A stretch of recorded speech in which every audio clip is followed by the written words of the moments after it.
At that time the Lord said to me, "Chisel out 2 stone tablets like the first ones, and come up to me on the mountain.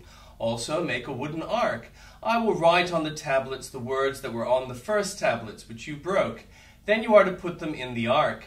So I made the ark out of acacia wood, and chiseled out 2 stone tablets like the first ones. And I went up on the mountain with the 2 tablets in my hands. The Lord wrote on these tablets what he had written before, the 10 commandments he had proclaimed to you on the mountain, out of fire on the day of the assembly.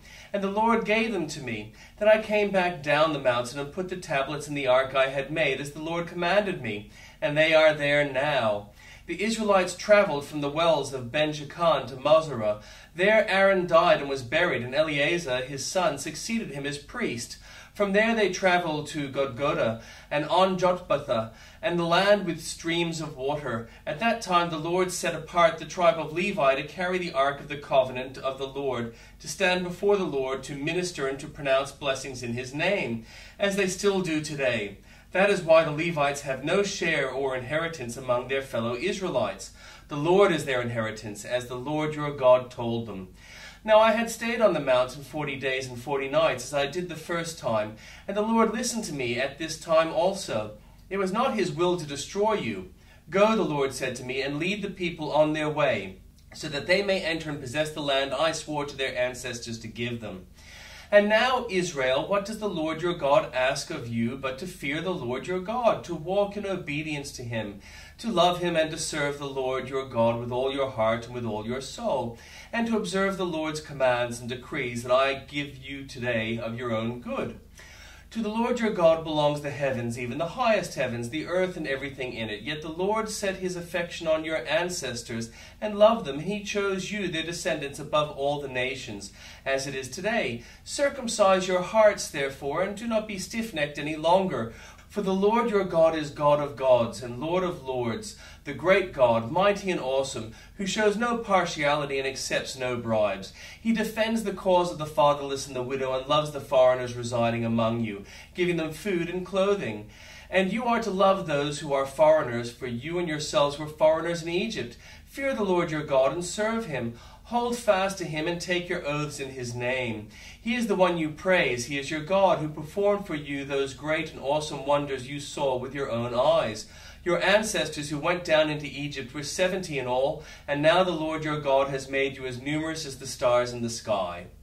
Love the Lord your God and keep his requirements, his decrees, his laws, and his commands always.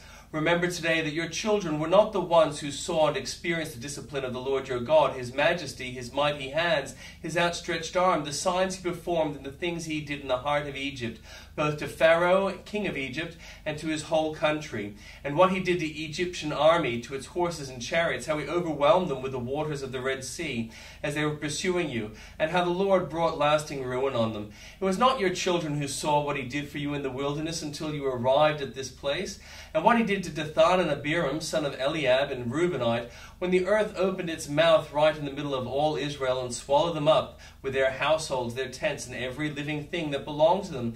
But it was your own eyes that saw all these great things the Lord has done.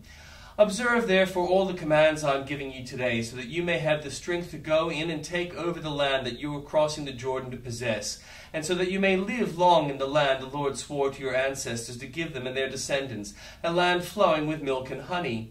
The land you are entering to take over is not like the land of Egypt from which you have come, where you planted your seed and irrigated it by foot or in a vegetable garden, but the land you are crossing the Jordan to take possession of is a land of mountains and valleys that drinks rain from heaven.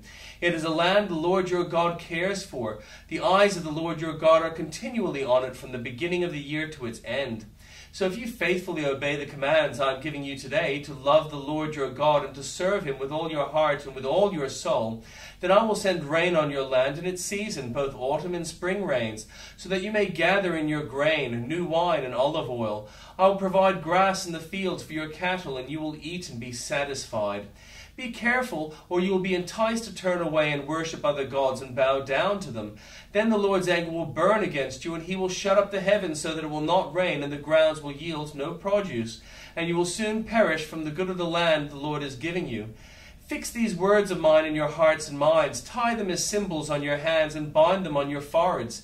Teach them to your children, talking about them when you sit at home and when you walk along the road, when you lie down and when you get up. Write them on your door frames of your houses and on your gates, so that your days and the days of your children may be many in the land the Lord swore to give your ancestors, as many as the days that the heavens are above the earth. If you carefully observe all these commands I am giving you, to follow, to love the Lord your God, to walk in obedience to him, to hold fast to him, then the Lord will drive out all these nations before you, and you will dispossess nations larger and stronger than you. Every place where you set your foot will be yours. Your territory will extend from the desert to Lebanon, from the Euphrates River to the Mediterranean Sea. No one will be able to stand against you. The Lord your God, as he promised you, will put terror and fear of you on the whole land, wherever you go. See, I am setting before you today a blessing and a curse. The blessing if you obey the commands of the Lord your God that I am giving you today. The curse if you disobey the commands of the Lord your God and turn from the way that I command you today by following other gods, which you have not known. When the Lord your God has brought you into the land you are entering to possess, you are to proclaim on Mount Gerizim the blessings and on Mount Ebal the curses. And you know these mountains are across the Jordan, westward toward the setting sun, near the great trees of Moreh, in the territory of those Canaanites living in the Arabah in the vicinity of Gilgal. You are about to cross the Jordan and enter and take possession of the land the Lord your God is giving you. When you have taken it over and are living there, be sure that you obey all the decrees and laws I am setting before you today. These are the decrees and laws you must be careful to follow in the land that the Lord the God your ancestors has given you to possess. As long as you live in the land, destroy completely all the places on the high mountains, on the hills, and under every spreading tree, where the nations you will be dispossessing, worshipping their gods. Break down their altars, smash their sacred stones, and burn their Asherah poles in the fire. Cut down the idols of their gods and wipe out their names from those places. You must not worship the Lord your God in their way, but you are to seek the place the Lord your God will choose from among all your tribes to put in his name there for his dwelling. To that place you must go. There bring your burnt offerings and sacrifices, your tithes and special gifts, what you have vowed to give, and your freewill offerings, and the firstborn of your herds and flocks.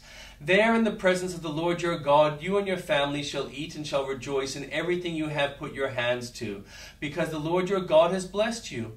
You are not to do as we do here today, everyone doing as they see fit, since you have not yet reached the resting place and the inheritance the Lord your God is giving you. But you will cross the Jordan and settle in the land the Lord your God is giving you as an inheritance, and he will give you rest from all your enemies around you, so that you will live in safety. Then to place the Lord your God will choose as a dwelling for his name. There you are to bring everything I command you, your burnt offerings and sacrifices, your tithes and special gifts, and all the choice possessions you have vowed to the Lord. And there rejoice before the Lord your God, you, your sons and daughters, your male and female servants, and the Levites from your towns, who have no allotment or inheritance of their own. Be careful not to sacrifice your burnt offerings anywhere you please. Offer them only at the place the Lord will choose in one of your tribes, and there observe everything I command you. Nevertheless, you may slaughter your animals in any of your towns, and eat as much of the meat as you want.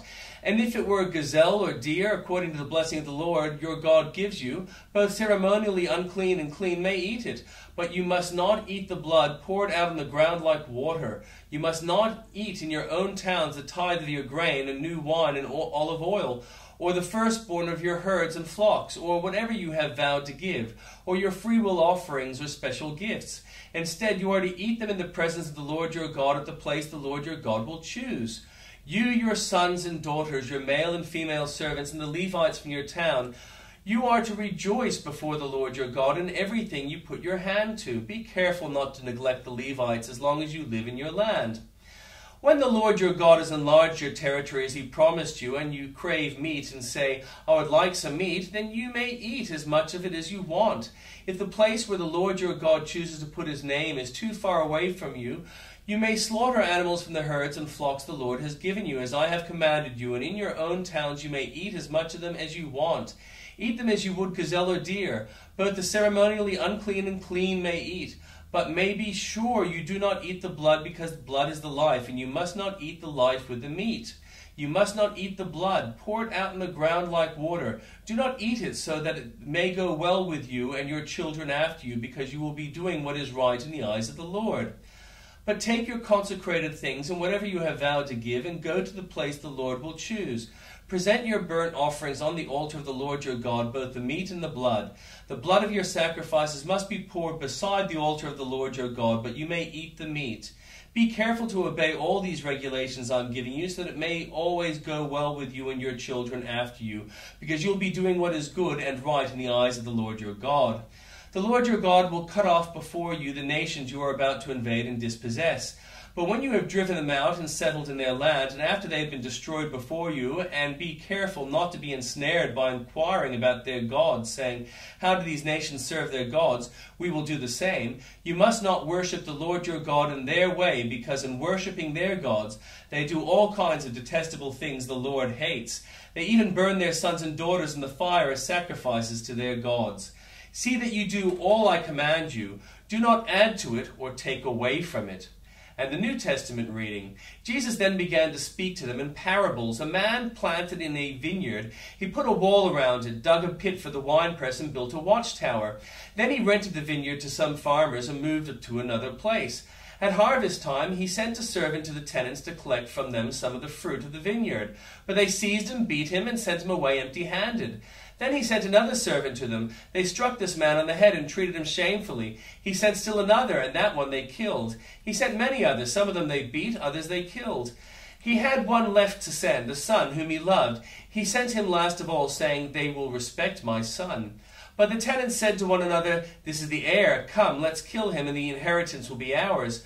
So they took him and killed him and threw him out of the vineyard. What then will the owner of the vineyard do? He will come and kill those tenants and give the vineyards to others. Haven't you read this passage of Scripture? The stone the builders rejected has become the cornerstone. The Lord has done this, and it is marvelous in our eyes. Then the chief priests, the teachers of the law, and the elders looked for a way to arrest him, because they knew he had spoken the parable against them. But they were afraid of the crowd, so they left him and went away. Later they sent some of the Pharisees and Herodians to Jesus to catch him in his words. They came to him and said, Teacher, we know that you are a man of integrity. You aren't swayed by others because you pay no attention to who they are, but you teach the way of God in accordance with the truth. Is it right to pay the imperial tax to Caesar or not? Should we pay or shouldn't we? But Jesus knew their hypocrisy. What are you trying to trap me? He asked. Bring me a denarius and let me look at it. They brought the coin, and he asked them, Whose image is this, and whose inscription? Caesar's, they replied. Then Jesus said to them, Give back to Caesar what is Caesar's, and to God what is God's. And they were amazed at him. Then the Sadducees, who say there is no resurrection, came to him with a question. Teacher, they said, Moses wrote for us that if a man's brother dies and leaves a wife but no children, the man must marry the widow and raise up offspring for his brother. Now there were 7 brothers. The first one married and died without leaving any children. The second one married the widow, but he also died, leaving no child. It was the same with the third. In fact, none of the 7 left any children. Last of all, the woman died too. At the resurrection, whose wife will she be, since the 7 were married to her? Jesus replied, Are you not in error because you do not know the Scriptures or the power of God? When the dead rise, they will neither marry nor be given in marriage. They will be like the angels in heaven. Now, about the dead rising, have you not read in the book of Moses, in the account of the burning bush, how God said to him, I am the God of Abraham, the God of Isaac, and the God of Jacob. He is not the God of the dead, but of the living. You are badly mistaken.